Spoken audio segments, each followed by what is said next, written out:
The cursed town of Harlan, the hero clears throat, macabre secret deep in the Appalachian Mountains, hidden away. I'd love to know, before we begin this mysterious story, where you're listening from, what city, and what is the time there. It means the world to us to learn where our stories are reaching. Drop it in the comments below. Strangers were not welcomed by the mountains of eastern Kentucky. They were tolerated, absorbed into the fog, the cold dust, and that particular silence of the hollows where sound perished before it could carry. But welcome they were not. The old-timers understood this. Born inside that silence they had been, growing up learning to read the ridgelines, the way other men read weather vanes. And in their bones they carried a knowledge that no measure of money or ambition could purchase. That black mountain gave up nothing freely, and whatever was taken from it came with a price attached that wasn't printed on any company contract. They knew this, and still the men came. 7 miles east of Harlan Center, at the end of a dirt road the county had never seen fit to grade or maintain, the Holbrook property sat. The house itself, a 3-story federal-style structure from 1847. Its white paint gone gray with decades of mountain weather, could be glimpsed from the road only in winter, when the oak and hickory trees shed leaves enough to permit a partial view. Behind a wall of green the property disappeared entirely in spring and summer, as though keeping it private was a decision the mountain itself had made. Ray Dunford knew about the house because his foreman's assistant, a local man named Gibbs Cordell, a distant relation to one of the 4 families, though how distant he never elaborated, had once mentioned it during a conversation Gibbs clearly regretted initiating. With the patient instinct of a man who understood that in a town like Harlan, the things people refused to discuss were invariably the things most worth knowing, Ray had stored the information away. On a Saturday evening, 3 weeks after Thomas's discovery in the lower shaft, he shared what he knew with Thomas. For those 3 weeks, Thomas had said nothing about the sealed passage. Back to his routine he had gone, watching, listening, waiting with the same quiet discipline that had gotten him through 2 failed harvests and a cross state move with $11. But the 4 words scratched into rock had not left him. They lived in the back of his mind, the way a splinter lives under skin. Not always painful, but always present. When Ray began talking about the families, Thomas listened with more than casual interest. 4 families, 1 mountain. Hay clears throat. Elias Holbrook had arrived in Harlan County in 1831, a land surveyor from Richmond, Virginia, with a government contract and an eye for mineral deposits that his official duties conveniently allowed him to identify and quietly acquire. Within 5 years, through a combination of legitimate transactions and arrangements that the historical record described only vaguely, he had purchased the mineral rights to nearly 40% of Black Mountain's eastern face. A decade later, the Warfield family arrived, their wealth rooted in timber. Augustus Warfield had stripped the lower ridges of Black Mountain with industrial efficiency throughout the 1840s and 1850s, replanting nothing, and had used the proceeds to purchase mineral rights contiguous to Holbrook's holdings. Recognizing mutual advantage, the 2 families formalized their relationship through a business partnership in 1857 and through marriage in 1863, when Elias Holbrook's granddaughter married Augustus Warfield's eldest son. Older Harlan County families were the Cordeals and the Dunns, Scotch-Irish settlers whose roots in the region predated any formal land ownership system. They had simply been there when the surveys arrived, and had been shrewd enough to ensure their presence was translated into documentation. The Cordells controlled the western mineral rights. The Dunn held the water rights to the 3 creeks that drained Black Mountain's northern slope. a detail that would, in time, prove to be the most consequential property holding of all four families. By 1890, access to the most productive coal seams in eastern Kentucky was controlled collectively by the four families. When the Consolidated Black Mountain Coal Company was incorporated in 1901, its founding documents listed all four families as principal stakeholders. An administrator was the company's president, a Cincinnati businessman named Howard Fitch. But everyone in Harlan County understood that Howard Fitch was just that, an administrator. The families were the owners. What changed in 1908? From courthouse records, from conversations with older Harlan residents, and from a single remarkable source, Ray had pieced this history together. That source was a retired school teacher named Miss Alma Pigg, 71 years old, who had taught in Harlan County since 1879, and who, in the unsentimental manner of very old women who have outlived most of the people they were supposed to protect, was willing to discuss things that younger residents would not. On Ivy Street, in a house filled with books and stacked newspapers that navigation required single-file movement through narrow channels between the piles, Miss Alma lived. Through a church social, Ray had met her and had recognized immediately that she was the most informed person in Harlan County, and that at 71 she was fully aware that her information would die with her unless she gave it away. The families moved out of town in 1908 and 1909. Miss Alma had told Ray, seated in the one chair in her parlor, not occupied by periodicals. All four of them within 18 months of each other. In the spring of '08, the Holbrooks went first, the Warfields that fall, the Cordells and Dunns the following year. What happened in 1908? Ray had asked. With the measured patience of a woman who had spent 40 years teaching children to think before they spoke, Miss Alma had looked at him. In March of 1908, she said, 11 men died in Shaft 7 of the Consolidated Black Mountain Coal Company. Official cause: a gas explosion. The mine inspector's report, which I have read, described the explosion as consistent with accumulated methane and a lamp malfunction. But, Ray said, Shaft 7 had been in operation for 4 years without a single gas incident. Exemplary was how the ventilation was considered. An impeccable safety record was held by the foreman, a man named George Blevins, and not distributed randomly throughout the shaft were the 11 men who died. In the same section, they were all working. She paused. The north section, she said. The information reaches. To on that Saturday evening, Ray told Thomas everything, speaking quietly on the boarding house porch while the rest of Harlan's weekend noise moved along Central Street below them. Without interruption, Thomas listened. When Ray finished, quiet for a long moment was Thomas. 11 men, Thomas said finally. In one section, Ray confirmed, the north section of Shaft 7, which, according to the shaft diagrams I found in the county surveyor's office, would have been directly below and to the east of the north tunnel, Thomas said. Ray looked at him. You know something about the sealed passage, about the 4 words above the stone wall, Thomas told him. He had not intended to tell anyone, but the geometry of the situation had been changed by Ray's information. No longer simply a curiosity was the sealed passage. To something, it was connected. 11 dead men, 4 families who left town within 18 months of those deaths, a warning scratched into rock by someone who had known or suspected what was on the other side. Quiet for a long time after Thomas finished was Ray. We need to talk to Pete Sorrell, Ray said. Pete doesn't talk, Thomas replied. Pete doesn't talk to men he doesn't trust, Ray said. That's different. Pete Sorrell speaks. On a Sunday afternoon at his rented room above the hardware store on Cumberland Avenue, they found Pete.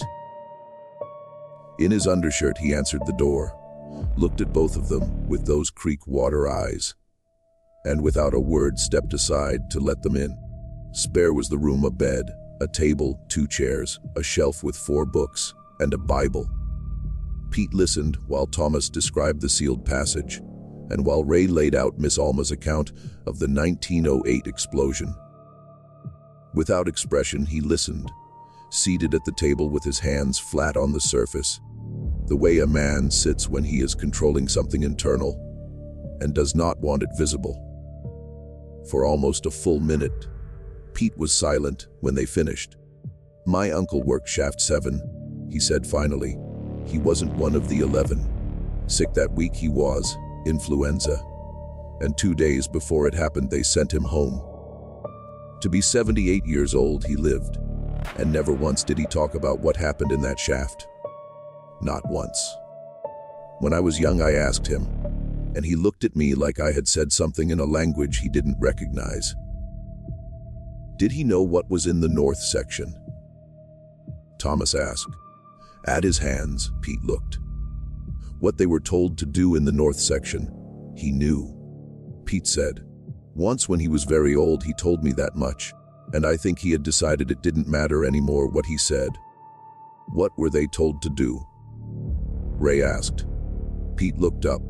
"Remove what they found," he said, "and never describe what it was. Not to their foreman, not to their wives, not to a priest. Into crates they loaded it. The crates they sealed. To the surface they brought them.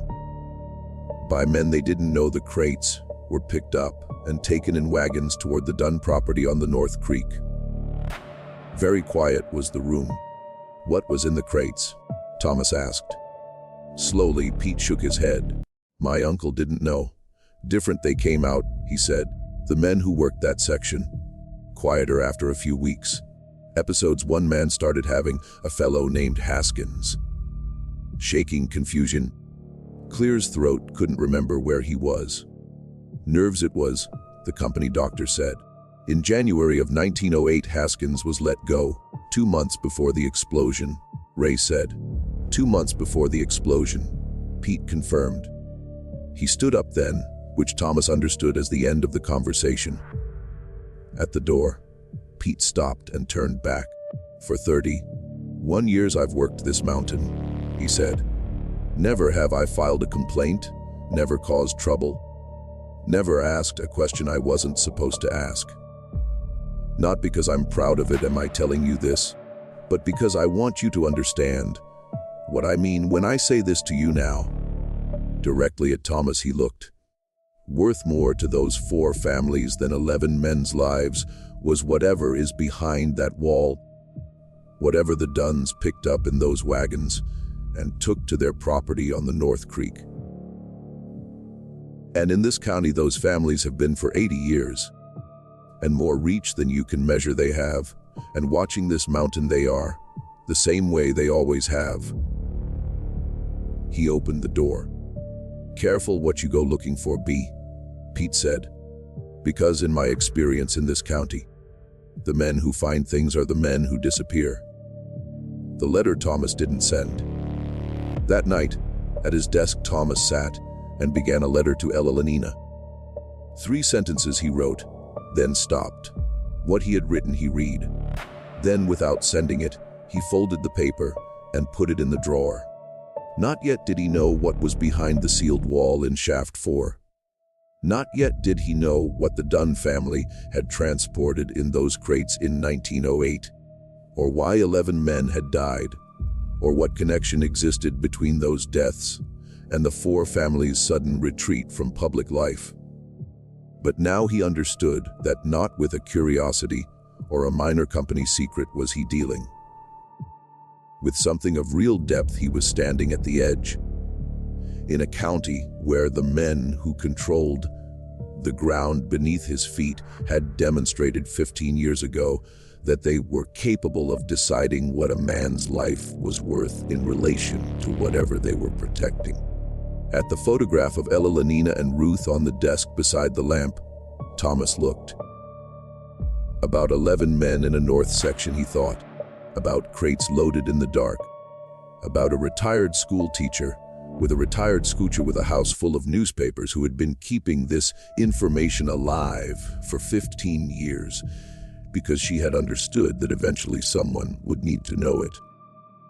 The drawer he opened and the unfinished letter he took out. One line he added, "Ilalanina, if you don't hear from me for more than 2 weeks, go to my brother James in Wise County and stay there until I write."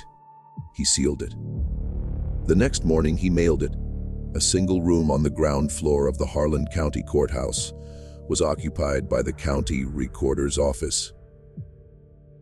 A building that smelled permanently of cold dust, old paper, and the particular damp that accumulated in stone structures built too close to creek beds.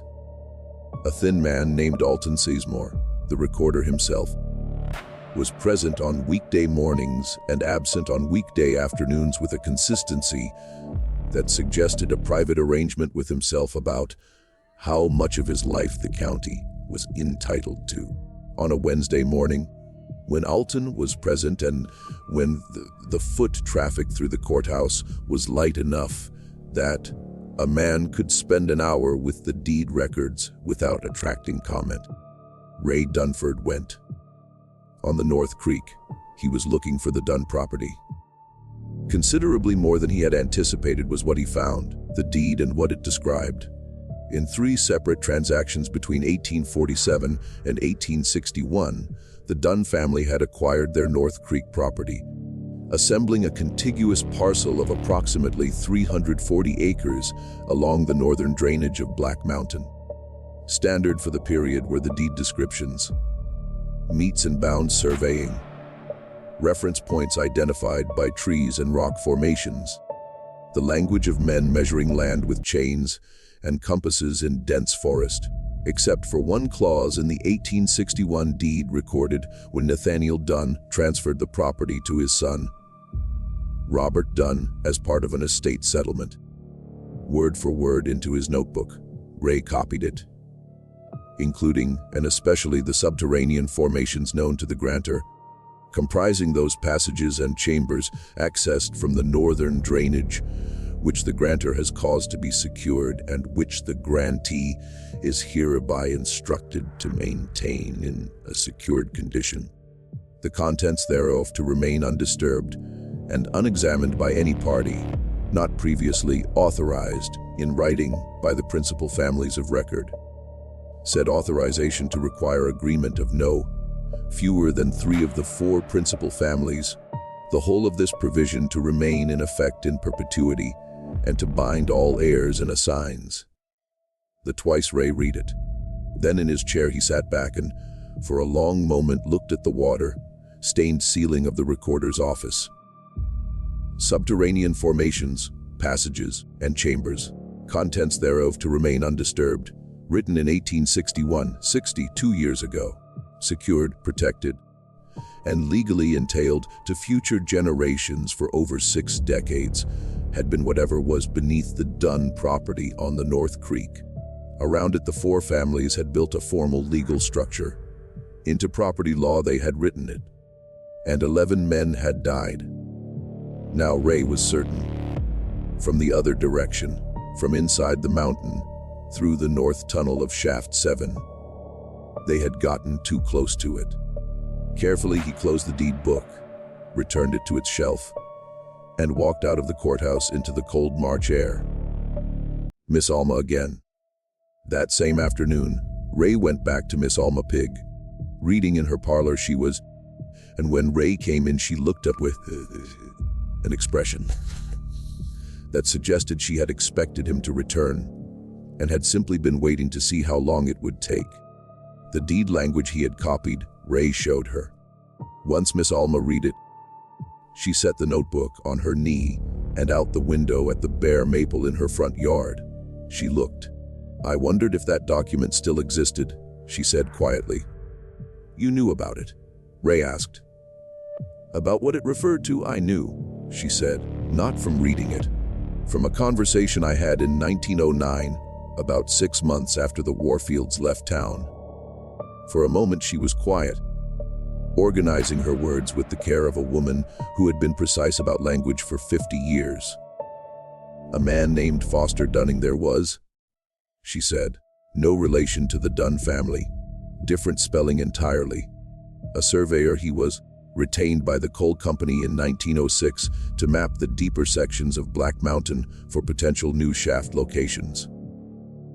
Thorough and honest he was, which in retrospect made him poorly suited for the assignment. What did he find? Ray asked.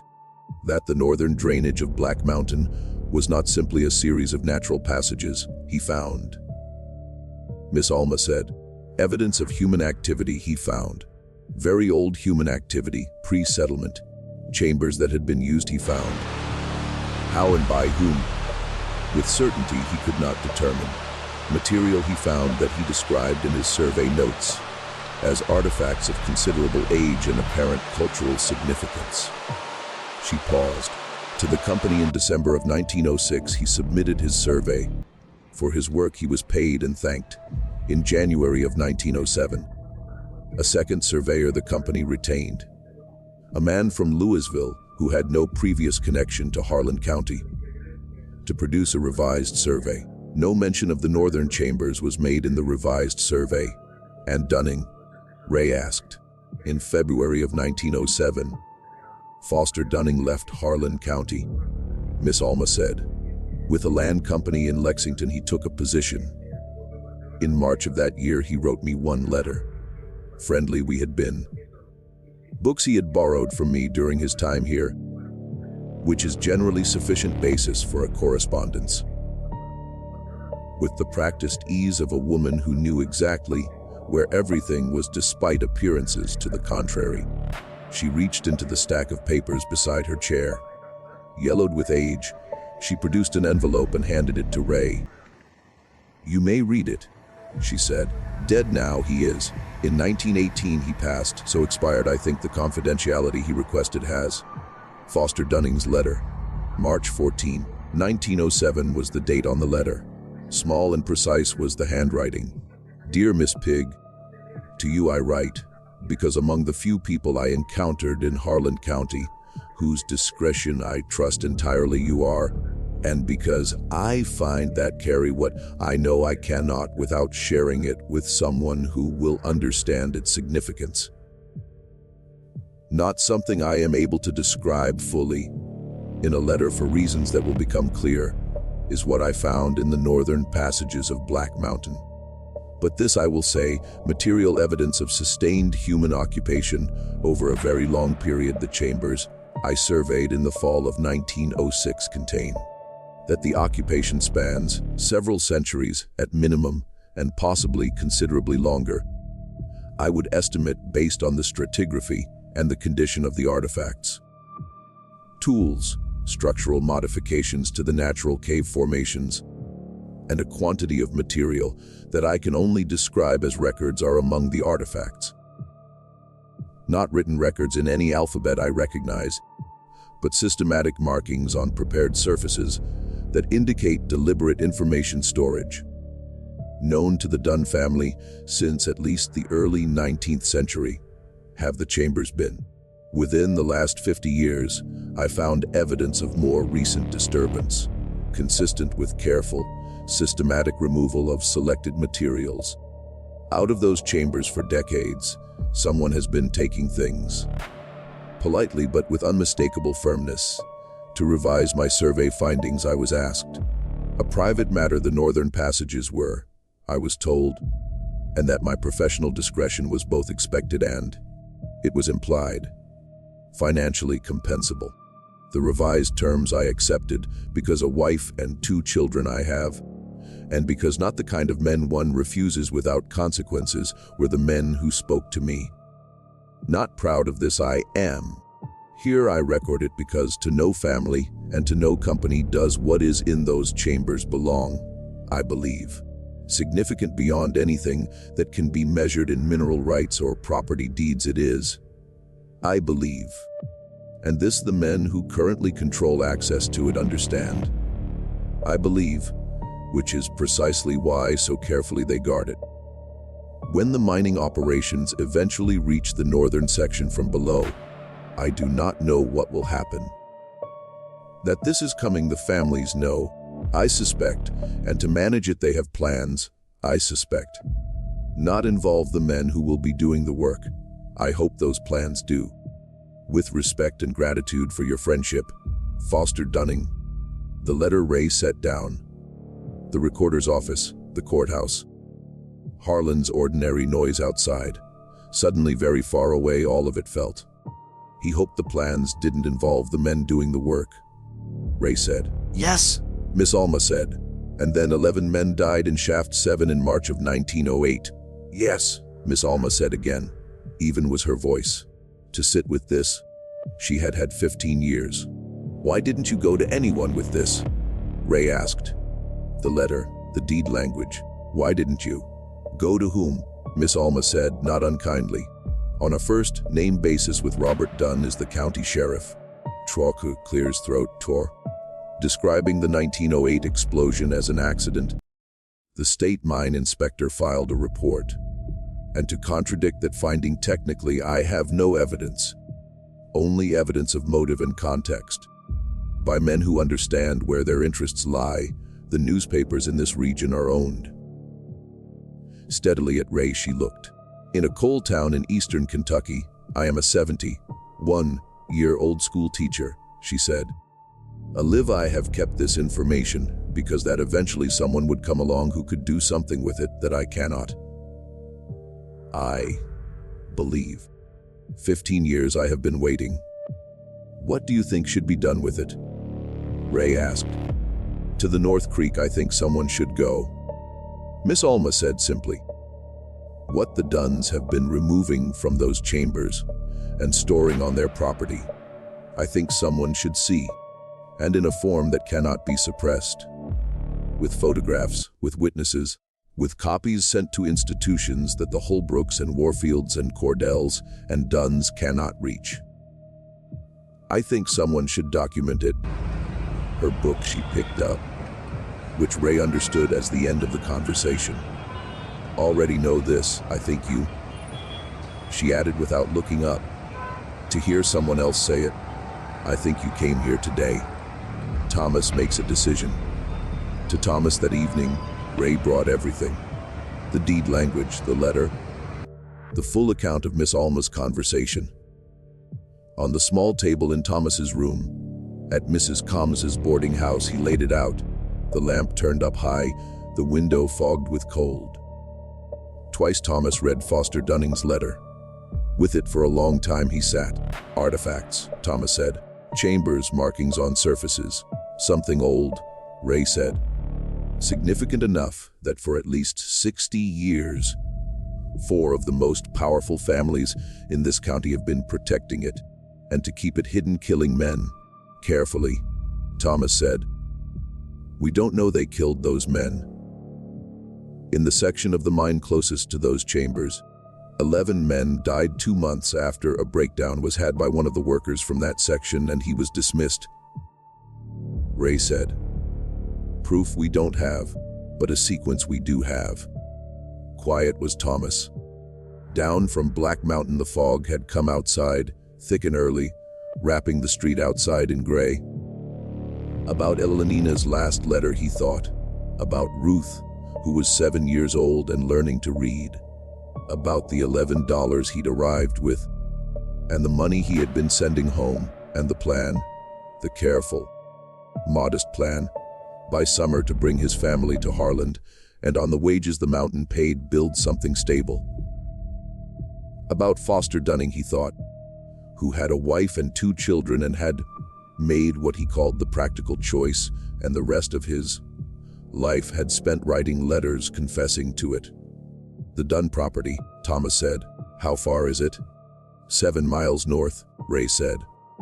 Along the creek road. On the property a structure there is, an old stone building near the creek.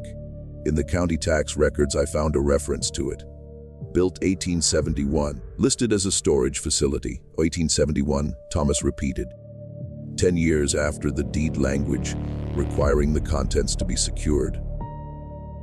To house whatever they brought out of the mountain, they built something, Ray said. And for 60 years they've been adding to it. At the photograph of Ella and Ruth, Thomas looked. "Before dawn on Sunday we go," he said. "Well, look, we don't touch anything.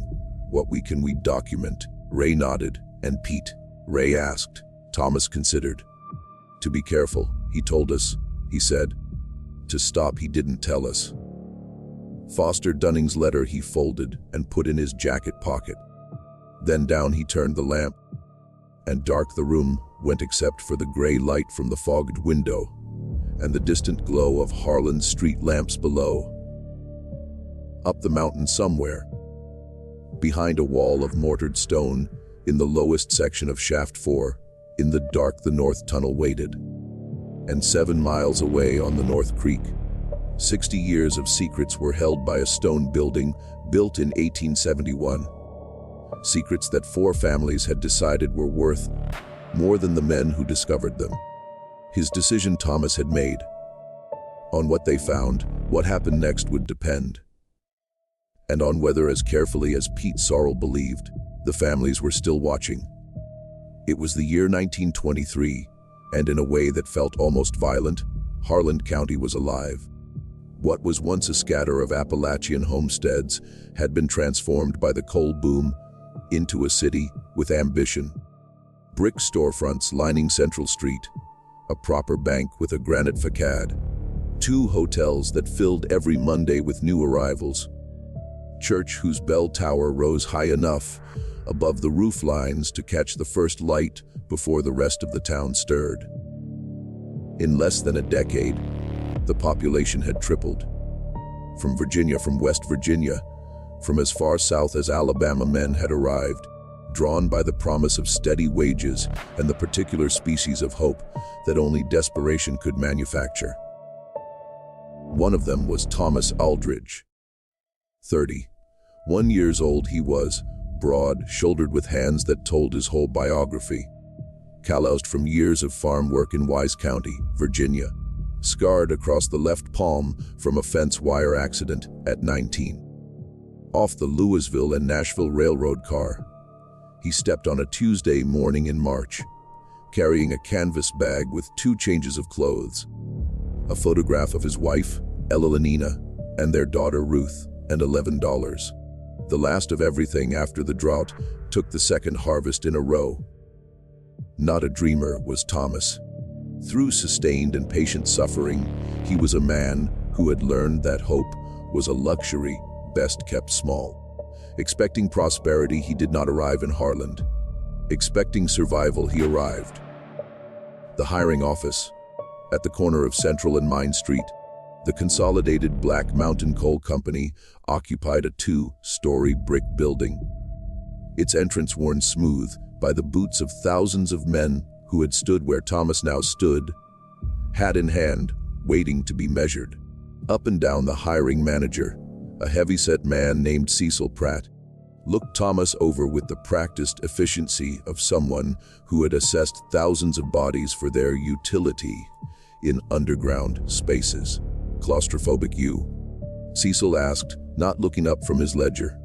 "No, sir," Thomas said. "A problem taking orders from a foreman, even when those orders don't make sense to you, you got." Half a second Thomas hesitated. Just half a second. Cecil caught it. "On that one every man hesitates," Cecil said, finally looking up. "The honest ones do anyway." "Good. Over agreeable any day, I'll take honest." "Here, sign." Thomas signed. Starting the following Monday, he was assigned to shaft number 4. $3.20 per day. 6 days a week.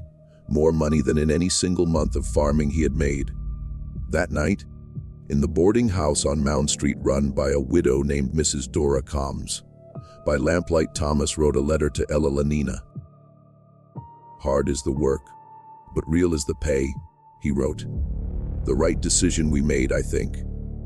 The answer this place might be, I think." The envelope he sealed. Slowly sleep came, and when it came, thin and unrestful it was. The kind of sleep that leaves a man more tired than he began. The mine and the men inside its shaft. At a 30-degree angle into the base of Black Mountain, the highest peak in Kentucky, its summit perpetually wrapped in cloud. Shaft number 4 descended. Narrow was the entrance, side by side 2 men could walk, but only barely, and gradually it widened as it deepened, branching into a network of tunnels that, with the casual confidence of men, had made peace with darkness. The experienced miners navigated. Of 6 men Thomas's crew consisted. Junior Bates, 24, wiry, and in the unsettling way of someone who had simply stopped calculating risk, perpetually cheerful. Odell Maynard, 47, a Harlan native who had worked this mountain since he was 16, and who about the mine spoke the way a man speaks about a difficult relative, with familiarity and unresolved tension. Calvin Price, a black man from Middlesboro, who during breaks kept to himself, but with a focus and precision that foreman Walt Gregg acknowledged only through silence worked. The particular silence of a man who respects competence, but has no vocabulary for saying so. And then there was Pete Sarl. 53 was Pete, the oldest man on the crew, with a gray beard and eyes the color of creek water in winter. In Harlan County he had been born. This mountain his father had worked. The ridges above it his grandfather had logged. About this place Pete carried knowledge that no company survey had ever recorded. And in Thomas's first week, almost nothing he said. It was on the 5th day, a Friday, cold enough that even inside the shaft breath clouded, that during their lunch break Pete leaned toward Thomas, and in a voice low enough that only Thomas could hear spoke. "You notice to the north tunnel they never give us work orders," Pete said. From his biscuit Thomas looked up. "What north tunnel?" Slowly Pete chewed. "Exactly," he said, and to his food returned. What the town knew and would not say. In the evenings, with the energy particular to mining towns at shift's end, Central Street filled, men moving through coal dust and cold air toward boarding houses and the 2 establishments that under the legal fiction of being pharmacies served alcohol. Laughter there was, occasionally a fight, the smell of fried food and damp wool, and the specific exhaustion that lives in the shoulders of men who spend their days underground. Into a routine Thomas fell. Work, eat, write to Elenina, sleep. Every 2 weeks he sent money home. Careful, economical letters Elenina wrote back, reporting on Ruth's health, the garden, the price of flour. Between the lines, Thomas read what she did not write: "Hurry up and bring us there," or "Hurry up and come home." One genuine friend he made, Ray Dunford, who worked shaft 2 and 2 rooms down at Mrs. Kama's boarding house, lived. From Knoxville, Ray was educated enough to have read several books and opinionated enough to have views on all of them. The kind of man he was who made a difficult place bearable by making it interesting. It was Ray who first mentioned the families. "Who actually runs this town, you know?" Ray said one evening, the 2 of them on the boarding house porch. "Not the coal company, not the mayor. The machinery is just the consolidated. 4 families been here since before the Civil War are the real engine. The Holbrooks, the Warfields, the Cordells and the Dunns." "Landowners?" Thomas asked. "Landowners, yes, but more than that. To most of Black Mountain, those 4 families own the mineral rights. From them the coal company leases. Through their hands first passes every dollar that comes out of that mountain." This Thomas considered. Not surprising it was. "Rich there," he said. "One word is rich," Ray replied. For a moment he was quiet. "Strange is that in town anymore none of them live. Used to, but about 15 years ago. Within about 2 years of each other, all 4 families moved out to their country properties." "Why?" At a loose thread on his jacket Ray picked. "To know nobody seems, or to say nobody seems to want." The passage, in his 3rd week. In the lower sections of Shaft 4, to inspect the support timbers Thomas was assigned. A solitary task that required methodical attention and generated the kind of deep quiet that Thomas unexpectedly found almost peaceful. In the lowest section he was working, lantern casting long shadows across coal, black walls, when he stopped. Off to the left at an angle he had not seen on any shaft diagram, a passage branched. Far older than those in the main shaft were the timbers framing it. Almost petrified, darkened by decades of moisture and pressure. With care and considerable skill, someone had framed that passage. Very hard to seal it, someone had also worked. By a wall of rough, cut stone mortared with a mixture of concrete and coal, thus the entrance was blocked. Not a collapse, was it? Not a natural obstruction. Deliberate it was, methodical and expensive. The labor involved, Thomas estimated. Toward the upper corner of the sealed entrance, he raised his lantern. Beneath a layer of grime, scratched directly into the rock face above the stones, 4 words someone had left: "Do not go north." Motionless for a long moment, Thomas stood, the weight of the mountain pressing down through hundreds of feet of rock above him. About Pete's words, he thought, spoken quietly over cold biscuits 5 days earlier. "You notice to the north tunnel, they never give us work orders." His tools he picked up. The inspection he completed. To anyone he said nothing. That night, for the first time since arriving in Harlan, to Elenina, Thomas did not write.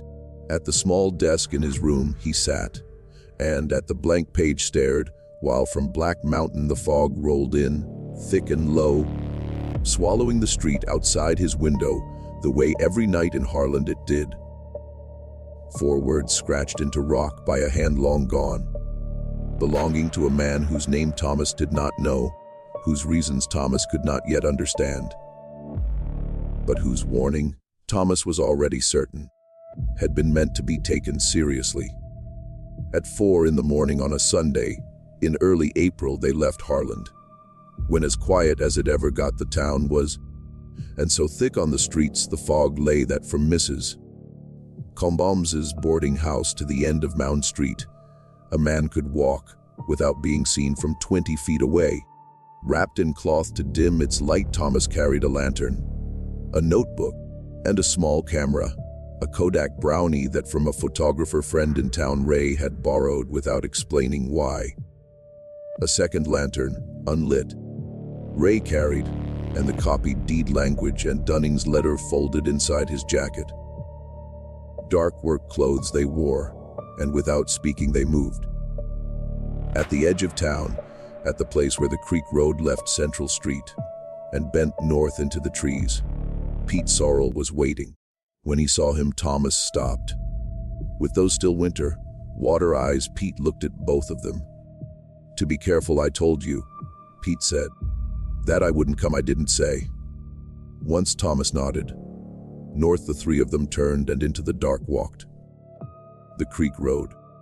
For most of its 7 miles, the road to the Dunn property followed the North Creek, rising gradually as the valley narrowed. The creek growing louder as the road climbed, and the water compressed between higher banks. Dense second growth hardwood were the trees on either side.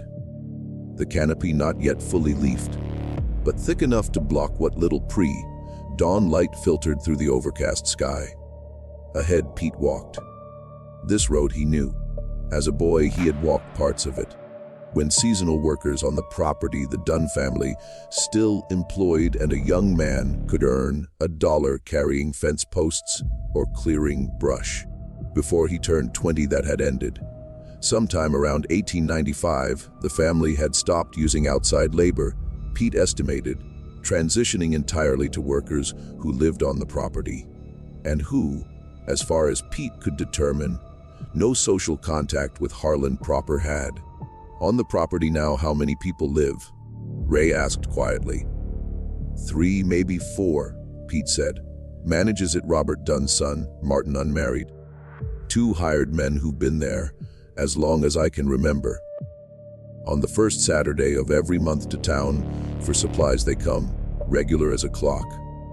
Today is Sunday, Thomas said. In town yesterday they were, Pete confirmed. By now, back on the property they'll be. But on Sunday mornings to the Baptist Church in Cumberland, Martin drives. About 12 miles. Leaves at 7. The hired men don't go. A window we have, then, Ray said. A window we have, Pete said. If before 7 we're on the property and clear. In the dim light, Thomas checked his watch. 4042. Faster they walked. First light on the Dunn property. Before the house did, the stone building appeared. Close to the creek it sat, perhaps 30 yards from the water's edge. Half. Hidden by a stand of white pines that had been planted. Deliberately planted in a deliberate arrangement to screen it from the road. Of the same gray limestone that composed the deeper formations of Black Mountain, it was built. The blocks cut and fitted with a precision that spoke of skilled masonry and significant expense. Slate was the roof. Heavy oak reinforced with iron straps was the single door set into the south wall, secured with a padlock the size of a man's fist. No windows were there.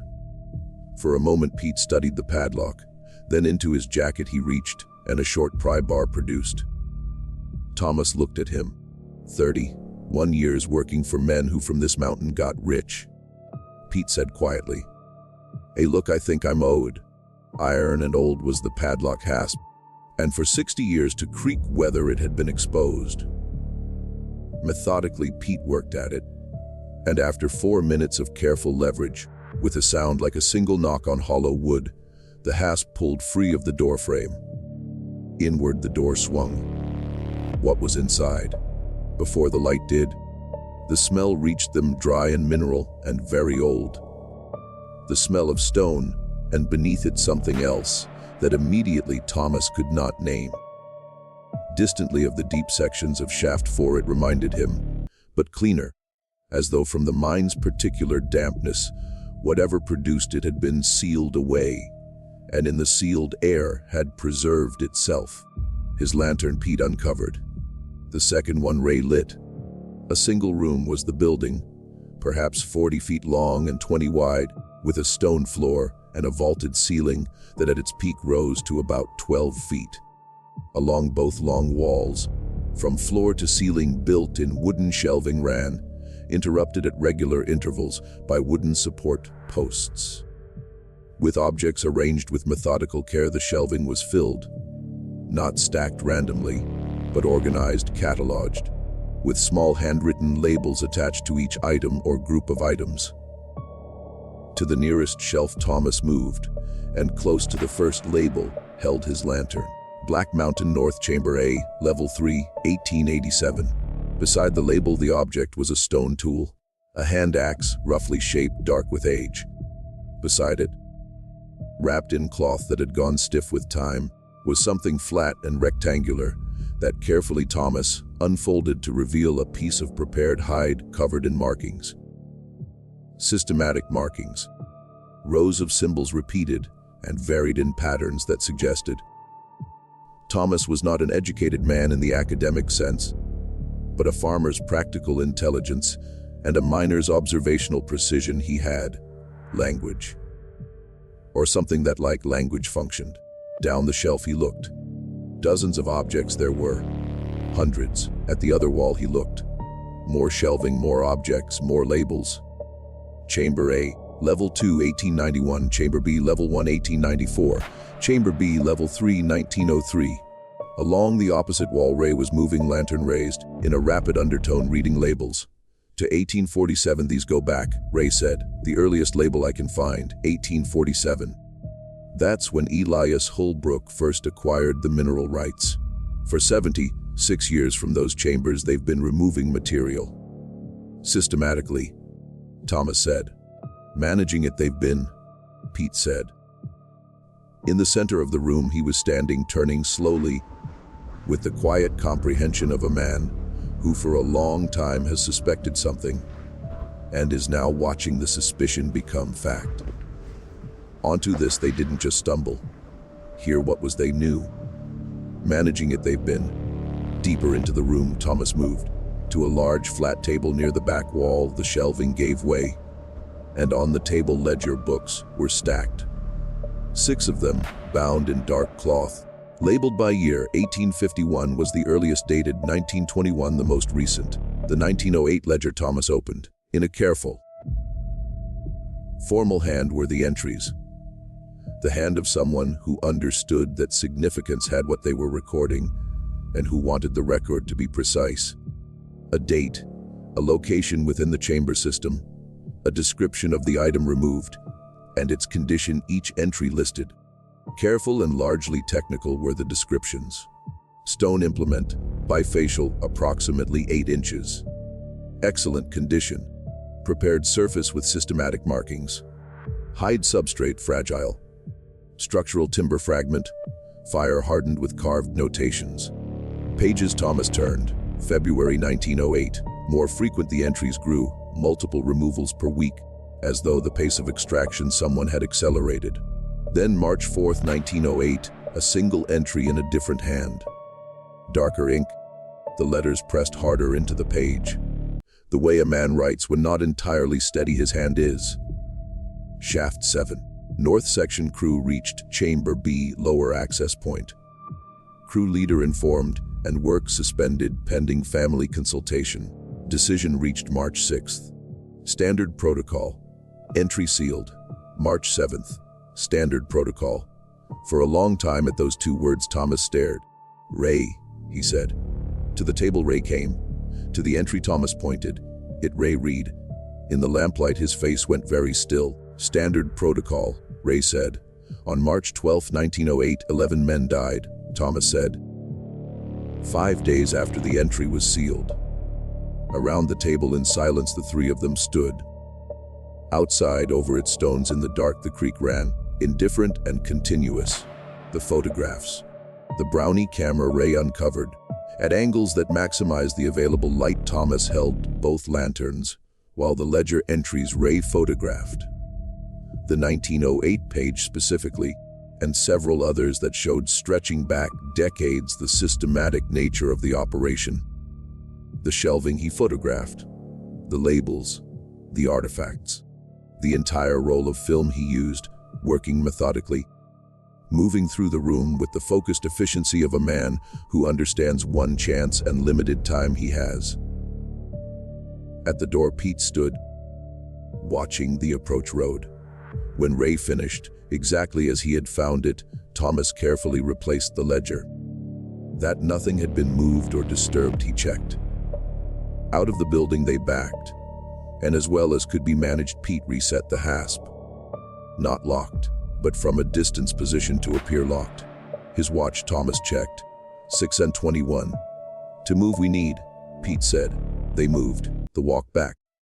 2 miles down the creek road they were, moving quickly in the strengthening gray light of early morning when Pete spoke. With it, what are you going to do? He asked. Not to either of them specifically. To the situation. 2 institutions the families can't reach send copies. Ray said. Miss Alma said universities, a federal archive. Together package the photographs, the copied deed language, Dunning's letter, simultaneously to multiple places sent so that suppressing one copy doesn't suppress all of them. The information that protects, Pete said. You it doesn't protect. No, Ray agreed. The moment outside this county those photographs reach anyone, that someone was on that property the families will know, Pete said. Someone with access to information about the 1908 event and the deed records it was. They will know. Considerably that narrows the field. Before the photographs arrive gone we need to be. Then, Thomas said.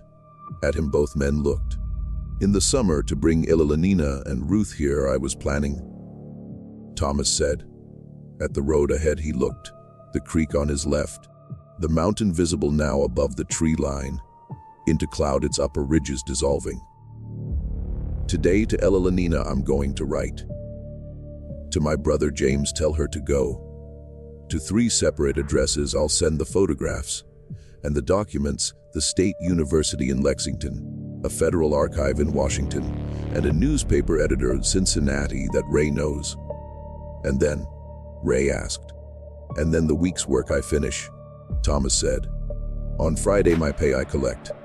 And on Saturday morning, out of Harlan on the first train I'm on. Before Saturday, they may move, Pete said. They may, Thomas acknowledged. The risk, that's. For a moment, Pete was quiet. In Corbin, a sister I have, Pete said. To visit her, I've been meaning. At him, Thomas looked. On Saturday as well, I think I'll go, Pete said. For a while in silence, the three of them walked. The creek beside them, the mountain behind them, somewhere ahead in the fog, Harlan. In those chambers, those people, Ray said eventually. Whoever they were. Of occupation centuries, Dunning said. Artifacts, records, in stone stored a whole system of knowledge. Yes, Thomas said. And piece by piece 76 years spent removing it and locking it in a stone building on a private creek, 4 families. Ray said, not studying it, not reporting it. Keeping it just. From becoming public, keeping it, Pete said. Which a different thing is. Government interest, public knowledge means. Loss of control over the property, government interest means. Loss of the mineral rights, loss of control over the property means. To protect a coal lease, the history of whoever lived in that mountain they buried. Ray said. No one answered. To add, there was nothing. As the first church bells of Sunday morning began to ring, they walked into Harlan, the sound traveling flat and clear through the fog from the bell tower on Central Street.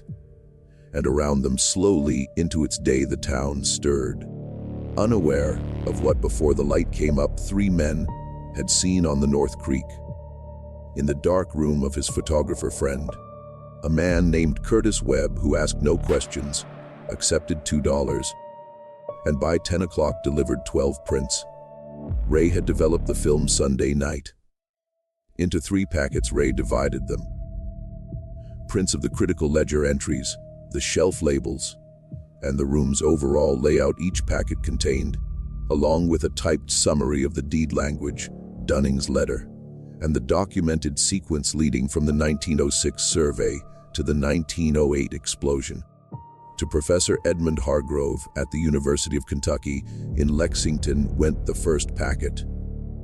A historian whose published work on Appalachian settlement Ray had read and respected. To the National Archives in Washington went the second, addressed to the Office of the Federal Records Administrator, with a cover letter identifying the material as evidence potentially relevant to a federal mine safety inquiry. To Walter Crane, editor of the Cincinnati Commercial Tribune, whom twice before on unrelated matters Ray had corresponded with, and whose reputation for printing difficult stories was, Ray believed, genuine, went the third. On the same morning, to Elenina Thomas mailed a letter. Go to James, he wrote. For another letter, don't wait. Now go. Everything I will explain when I see you. Well, I am, and careful I am being. Go to James. He did not explain. To explain, there was not enough time, and in a letter the explanation felt like a risk he was not willing to take. The week, Monday through Thursday, with a surface normalcy past that more unsettling than open hostility would have been, Thomas found. Operated the mine, the crew worked. In the same flat voice he always used, Walt Gregg gave his orders. Cheerful was Junior Bates. Taciturn was Odell Maynard. With his characteristic precision, Calvin Price worked and said little. With the same unhurried steadiness he always brought to the job, Pete worked alongside them, and him Thomas watched, and what it cost understood. The effort of behaving like a man with nothing on his mind when full a man's mind was. Sweet. To work Ray went. At the boarding house Ray ate.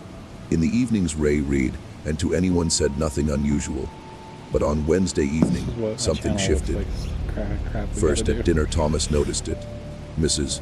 Commom's usual table, 6 boarders, the smell of fried chicken and cornbread.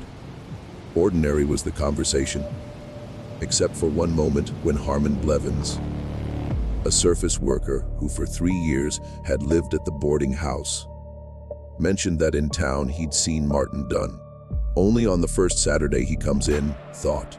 Someone said. Usually, Harlan said, and there left it. Neutral his face Thomas kept. His dinner he finished. To his room he went, and at the desk sat, and nothing did he write. In Harlan on a Wednesday was Martin Dunn. 6 days ago had been the first Saturday. In Harlan on a Wednesday for Martin Dunn to be there was no reason unless something had changed. About the hasp on the stone building's door, Thomas thought. As well as could be managed, Pete had reset it, but to a man who checked it regularly, as well as could be managed was not the same as undetectable. On his bed he lay and at the ceiling stared, and from Monday morning to Saturday morning, the distance calculated and decided that acceptable the distance was no longer. At breakfast Thursday, Thomas found Ray and low and direct said, "In town yesterday was Martin Dunn." Down his coffee cup Ray set, "Certain, how are you?" Mentioned it Harlan Blevins. To lie no reason, the hasp, Ray said, possibly, or one of the ledgers. If regularly they checked the building and noticed. Time to make the photographs took. The lamp angles, the movement through the room. Careful we were, Ray said. For men who had never done this before, careful we were, Thomas said. Against men who for 70 years have been managing this secret. How careful that is, I don't know. For a moment Ray thought, already sent are the packets.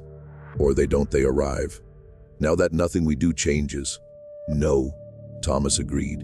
But when we leave we can change.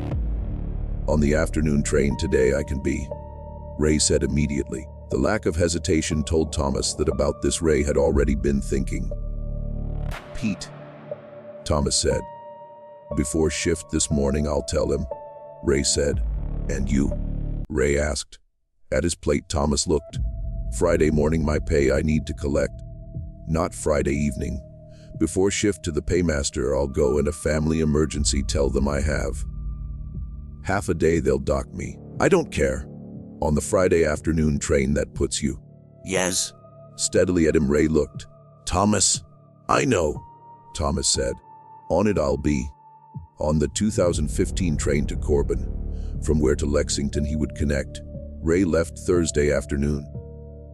On the boarding house porch with the grip of a man who is not certain he will shake that hand again and wants to make the gesture count. He shook Thomas's hand. Quiet, this doesn't stay if Hargrove gets that packet, Ray said.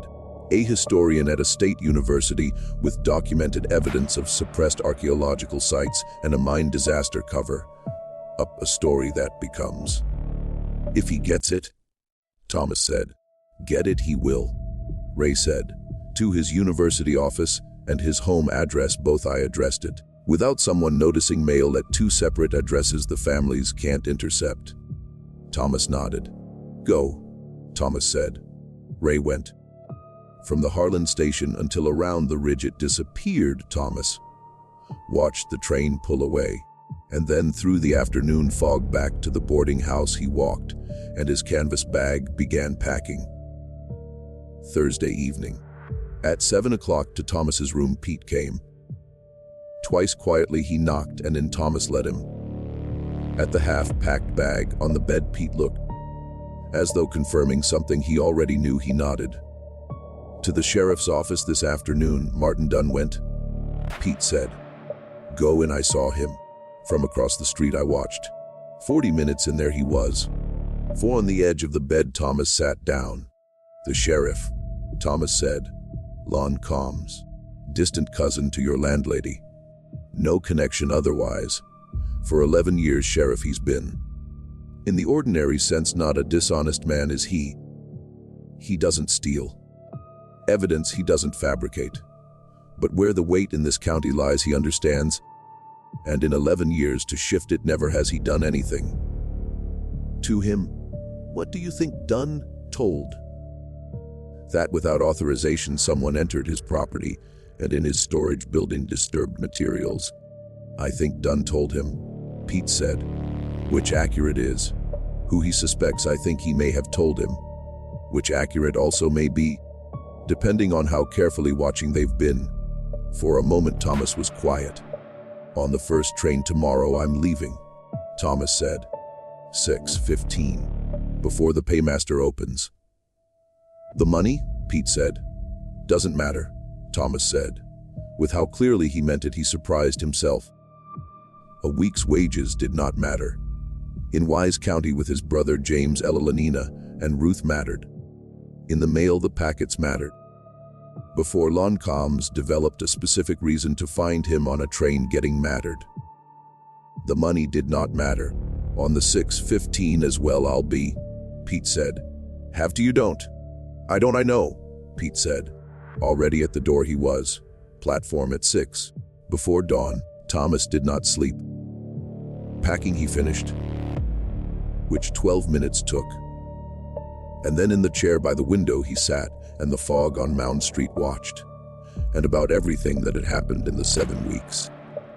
Since with $11 and a canvas bag, he had stepped off the Louisville and Nashville railroad car, thought. About the sealed passage in Shaft 4 he thought, and the 4 words above the stone wall. About Pete's uncle he thought, sick with influenza the week 11 men died.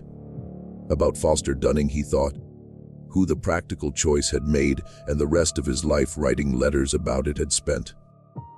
About Miss Alma Pig he thought, 71 years old, in a house full of newspapers, a 15-year-old secret keeping alive, because someone would eventually come who could do something with it, she believed. About the stone building on the North Creek he thought, and the shelves running floor to ceiling, and in their careful formal hand, the ledger entries. 76 years of systematic removal from chambers that for centuries had held human knowledge, arranged on shelves with paper labels, the tools and the prepared hides, and the systematic markings that like language functioned, locked behind an iron-strapped door from the world, kept so that on a mountain 4 families could continue to hold a coal lease. About the people who had lived in those chambers he thought, who they had been, what they had known, what they had tried to preserve. About how history worked he thought, how much of it depended on who controlled what was written down, what was labeled, what was locked away, what was on a train to a historian in Lexington sent, or in a stone building on a private creek buried. At 5:30, his jacket he put on, his bag he picked up, and one last time at the small room he looked around. The desk where to Ella Lanina he had written letters. The lamp. The photograph. From the desk the photograph of Ella Lanina and Ruth he took and in his jacket pocket put it, close to Foster Dunning's letter, which since Sunday he had carried there. Quietly downstairs he went, on the kitchen table for Mrs. Combs, $2 left. More than he owed, which Wright felt, and out into the pre-dawn dark walked. The platform. Already there was Pete, a dark shape at the far end of the platform, his bag at his feet, north up the track looking. Heavy was the fog, and yellow circles in the gray that illuminated almost nothing the platform lamps made. To where Pete stood Thomas walked. They did not speak. To say that had not already been said, there was nothing left, and men who for weeks have worked underground together a comfort with shared silence develop that other friendships take years to reach. At 6:08, on the platform behind them Thomas heard footsteps. He turned. Toward them from the station house end of the platform, Sheriff Lon Combs walked. Tall he was, unhurried, against the cold wearing his coat. With him a deputy he had, young, hanging slightly back, of his role in whatever this was uncertain. 6 feet from Thomas Combs stopped, and with the measuring expression of a man who has been given information and is comparing it against what he sees, looked at him. "Thomas Aldridge," Combs said. "Not a question." "Yes, sir," Thomas said. "At the Consolidated Shaft 4 you work?" "I do." At the bag Combs looked. "Somewhere going?" "Family emergency," Thomas said. "My wife, A letter I got. This Commom's considered. Tells me someone entered his property Sunday morning. Martin Dunn. On the North Creek, his storage facility. About that anything I don't know, Thomas said. In slow drifts between the platform lamps, the fog moved. To the north, the track stretched away, into gray, disappearing. For a long moment at Thomas Commom's looked. As Pete had said, in the ordinary sense, not a dishonest man was he. A man who understood weight, and where it lay was he. Also a man who was not entirely comfortable with what on a cold Friday morning at a train platform he had been asked to do was he. Thomas now saw, since before my father was born in this county has been the Dunn family. Commom said slowly, significant people they are. Yes, sir, Thomas said. Into this matter to look they have asked me. Comm said. I understand, Thomas said. Another pause. The distant sound of the train, still several minutes out, through the mountain gap to the north moving. Your wife? Comm said. Here in Harlan. No, sir. Wise County, Virginia. Their family you got, brother? James Aldridge, Thomas said. To his place I'm going. At him Combs looked. At the bag. At Pete, who had not moved or spoken. To hold you I don't have cause, Combs said. Careful and deliberate were the words, chosen with a precision that told Thomas not accidental they were. Travel a man can. Sheriff. Thank you, Thomas said. Once Combs nodded. For another moment at both of them he looked, then toward the station house turned and walked back. The deputy followed, once over his shoulder glancing back. Thomas breathed. The train. On time the 1615 came in, a tunnel through the fog, its headlamp cutting. Against the cold rails the brakes groaning as into the station it slowed. At Harlan the only passengers boarding were Thomas and Pete. On the west side of the car away from the platform, Thomas chose a window seat. On the rack above his bag, he sat and down sat and out the window at the platform looked where with his deputy without expression. Sheriff Combs stood, the train watching. To move the train began. Past the window Harlan's buildings slid the brick storefronts of Central Street, the steeple of the church whose bell on Sunday morning, returning from the North Creek, he had listened to. At the corner of Central and Mine, the coal company's office on Mound Street, the boarding house whereon Mrs. Combs's kitchen table $2 sat, and then ended the buildings, and only the mountain there was. Black mountain, above the trees to the east rising, in cloud its summit hidden. The way it always was, the way every morning Thomas had spent in Harlan it had been, until the track curved, and from his window it disappeared. He looked at it. Into his jacket pocket he reached and Foster Dunning's letter touched. Then the photograph of Ella Lenina and Ruth he took out and in his lap held. And in the gray morning light, coming through the window at it looked. Across the aisle Pete sat, forward-looking, on his knees his hands. Through the fog the train moved north, through the gap in the mountains, away from Harlan County and its coal and its 4 families, and on the North Creek its stone building, toward whatever came next, 2 men and everything they knew carrying. What came next? On Wednesday of the following week, the packet Professor Edmund Hargrove received. In his office at the University of Kentucky, he read it, read it again, and then for a long time with it on his desk, sat before the telephone he picked up. 6 weeks later, a partial account the Cincinnati Commercial Tribune published, citing documentary evidence and named sources that included a letter from a deceased surveyor and from public county records deed language. Careful and factual was the story, and it named the 4 families, and it described the 1908 explosion and its timing in relation to the mine crew's proximity to the northern chambers. In a letter dated May 3, 1923, receipt of the materials the Federal Archive acknowledged. No public statement the Consolidated Black Mountain Coal Company issued. No public statement the Holbrook, Warfield, Cordell, and Dunn families issued. No formal investigation the Harlan County Sheriff's Office opened. But in the archive the materials were. In the university library they were. In the newspaper's records they were. In multiple places simultaneously they existed. And the thing about evidence that in multiple places simultaneously exists is that unmade it cannot be. Ignored it can be disputed, minimized, under the weight of more powerful interests buried. But unmade it cannot be. On a Friday evening in April 1923, in Wise County, Virginia, Thomas Aldridge arrived. From the train station, through the last light of a clear spring afternoon, to his brother James's house he walked. And at the gate Ella Lenina met him, and for a long time without speaking he held her and Ruth. And when finally he let go, and inside they went, at James's kitchen table he sat, and everything to Ella Lenina told. Without interruption she listened. When he finished, for a moment she was quiet. "Those people," she said. "In those chambers, the ones who lived." "Yes," Thomas said. "Who they were anyone will find out now that the documents are out. Do you think?" At his hands on the table Thomas looked. The calloused hands, across the left palm the scar.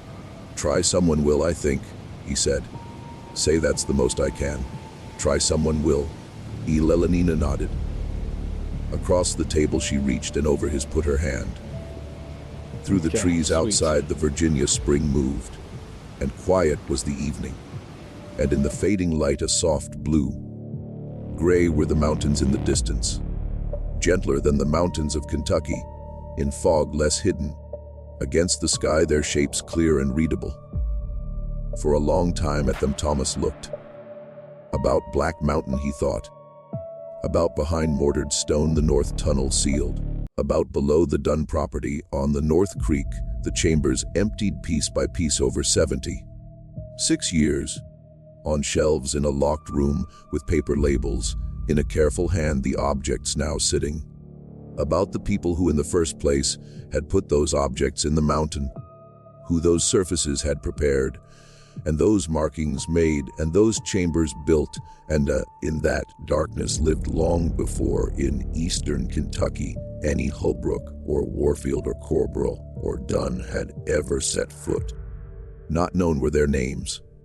Not translated had their language been, from its context removed and in a room locked, and at the cost of 11 men's lives, guarded had their history been. But it existed. The objects existed. The photographs existed. The ledgers existed. On a shelf in a stone building on the North Creek sitting. For a world that might eventually be willing to ask the right questions waiting.